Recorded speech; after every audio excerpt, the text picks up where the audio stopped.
안녕하세요. 크리스천 영상학교로 연하신 신목사입니다. 오늘은 목사들이 알려주지 않는 불편한 진실이라는 제목으로 한번 생각해 보도록 하겠습니다.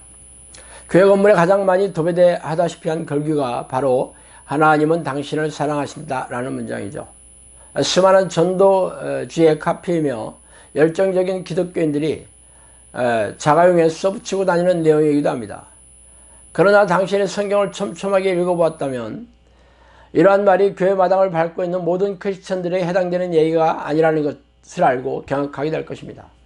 그러나 아무도 이러한 불편한 진실을 알려주지 않아요. 특히 목사라면 손사래를 치며 입을 틀어막으며 덮어둘 것입니다.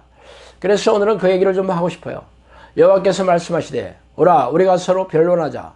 너희의 죄가 주홍 같을지라도 눈과 같이 해질 것이며 진홍같이 붉을지라도 양털같이 희게 되리라. 이사야 1장 18절이죠.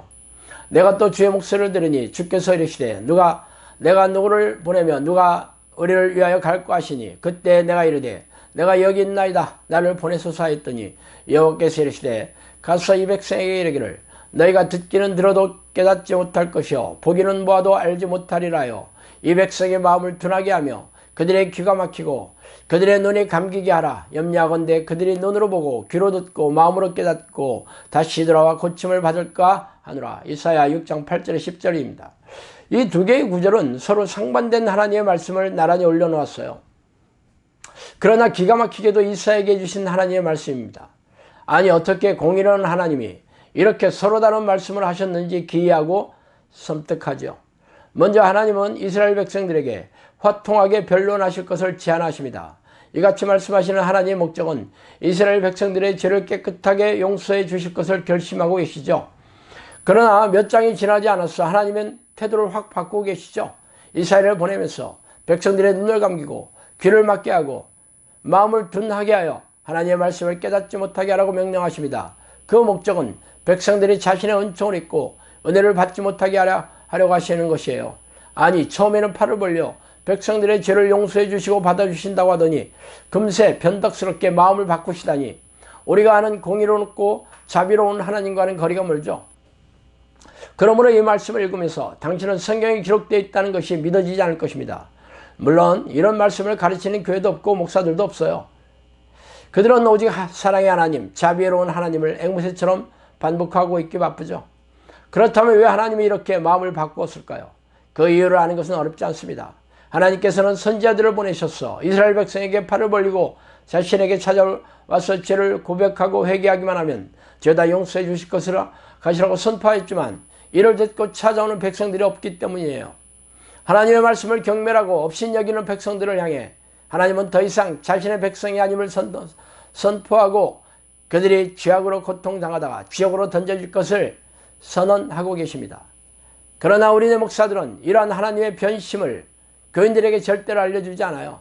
혹시라도 이 설교를 들으면 교회를 떠나가거나 단임 목사를 바꾸라고 할지 두렵기 때문입니다.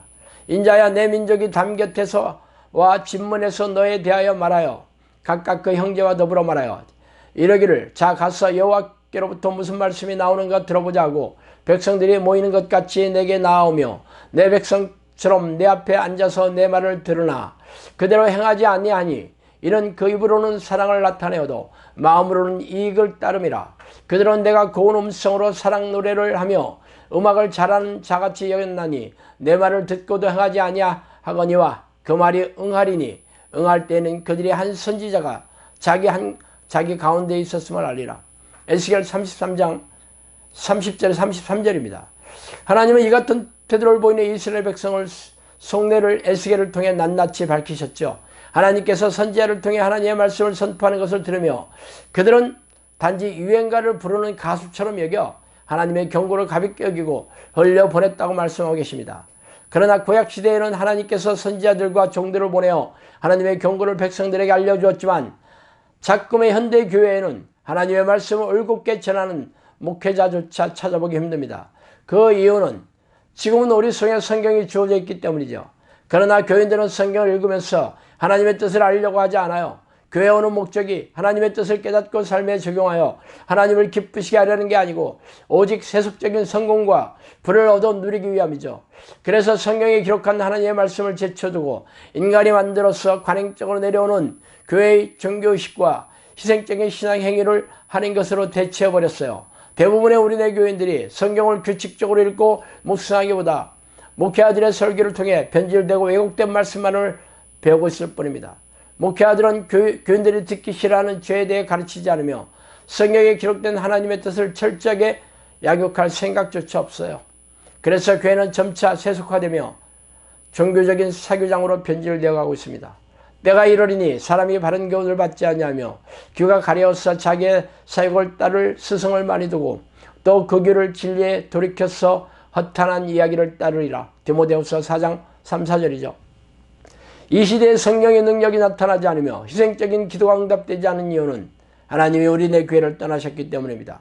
교인들은 하나님의 뜻과 예수님의 명령에는 관심이 없고 오직 자신의 유익과 탐욕과 삶의 문제만을 해결하고자 교회 마당을 밟고 있기 때문이죠. 이는 목회 성공의 눈이 어두운 목회자들의 머리에 미호경이 타고 앉아 교인들을 속여 하나님의 뜻이 아니라 세상적이고 세속적인 것의 마음으로 돌아서게 하는 데 성공했기 때문이죠.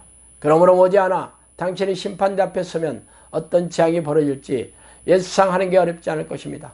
자, 오늘은 여기까지 하겠습니다. 감사합니다.